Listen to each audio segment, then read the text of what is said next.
Hi, my name's Chris. I've been building my solar system over the last couple of years.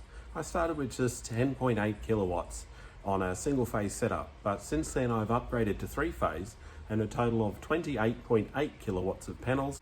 I've got two SIMO 8.2 kilowatt 3-phase inverters and one 5 kilowatt SIMO hybrid inverter, all Fronius. I've got a 10 kilowatt LG battery now as well as an EV. It's a BMW i3. It's got a roughly 30 kilowatt hour battery. I've been charging my car with the Zappi for over a year now, but I've just had the opportunity to upgrade it to the new V2. And it's a 3-phase charger, so I can take advantage of more of my sun and charge faster. My car can charge up to 11 kilowatts per hour, whereas the old charger could only charge at around about just over 7. I've only had this charger installed for just under a week now. Like the rest of the solar system, it was installed by UV Power based in Brisbane. They've done an excellent job over the years, and I can't recommend them enough. The charger itself is imported into Australia by Evolution Australia. They're based in Melbourne, and I've also bought all of my charging accessories through them. A great company to deal with, and only more than happy to help with any issues you may come up with. Anyway, more about the Zappi. I want to give you a quick rundown on exactly what the Zappi can do. I've currently got the car plugged in and charging on 3-phase, indicated by the little 3 in the middle of the Zappi icon. The Zappi uses CT clamps to see what's going on with your power around the house. In order for it to work, it just watches what's going in and out from the grid. So with 3-phase, I need 3 CT clamps. You can also track the generation, and if you've got an AC battery, it can track that too. The Zappi has 4 charge modes. Eco Plus seen here will follow what's available from your excess solar. So if you use a washing machine or toaster in the house, or a cloud comes over, you will actually see the charge drop in speed relatively instantly. This charge mode will also stop once there isn't enough excess solar to charge the car. So in 3-phase mode, that means once it gets down to about 4.2 kilowatts, if you're charging in 1-phase mode, that could go all the way down to 1.4 kilowatts. So let's have a look at the other modes. This is Eco mode. In Eco mode, it's the same as Eco Plus, but the charge doesn't stop when the solar production runs out. It will just keep charging at the slowest possible rate.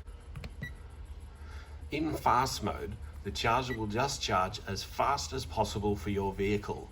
So in a 3-phase setup, that can go all the way up to 22 kilowatts if your car supports it. In a single phase setup, that goes up to 7 kilowatts in most vehicles. And then the 4th mode is Stop mode. This mode is pretty straightforward. It stops the charge.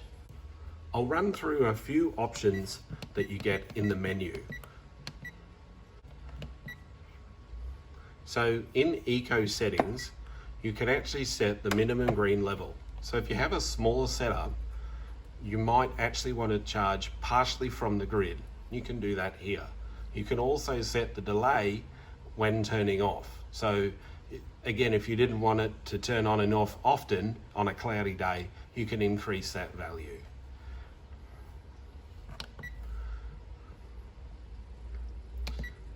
Manual boost is basically, you can put it in that mode and it will add X amount of kilowatts that you set here to your car, and then it will stop charging again. So in Smart Boost mode, you can actually set a time that you want a set amount of energy put into the car. Once set, the car will charge like normal, but if it sees that there's not enough solar to reach your deadline, then it will start charging towards the end of the charge as fast as it can, so that it gets you to that number by that time. Boost timer mode is exactly that. You can set times of the day where the charger will go into fast mode automatically. This is good if you have a off-peak, really cheap rate. Most people have that at night time. So you'd plug in the car when you get home, know that the boost time is running, and at 1 a.m. or 12 o'clock, the car will start charging for the predetermined amount of time.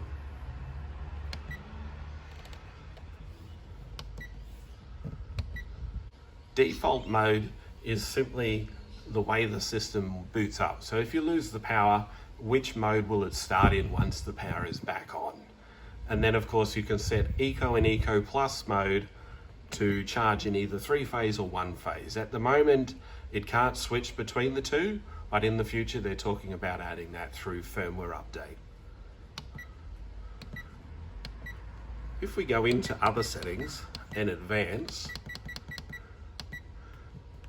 if you go into supply grid network options, you can set a grid limit, which means that basically if you can only pull X amount of amps from the grid at once, it will never go over that. So if you're running the washing machine, the toaster, the dishwasher all at once, the car won't trip the actual home or possibly cause a fault there. The other important setting in here is import margin. Now on the new model that goes all the way up to 10 kilowatts, and on the old model it was only 900 watts. But basically it will allow that margin of export before it starts to try and charge the car. This is the solar production for the day we did the changeover.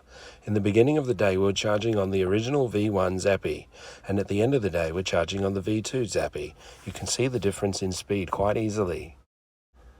This shows our latest bill. It's just for 1 month, the month of August. Even though it's winter, we don't have a bill. We actually haven't had a bill since installing solar, and that's even with owning the EV the whole time. Thanks for your time. I hope that you've learnt something about this amazing product. Next time I'll cover the differences between the V1 and the V2 Zappi, or maybe I should cover more about the My Energy Hub. Let me know in the comments.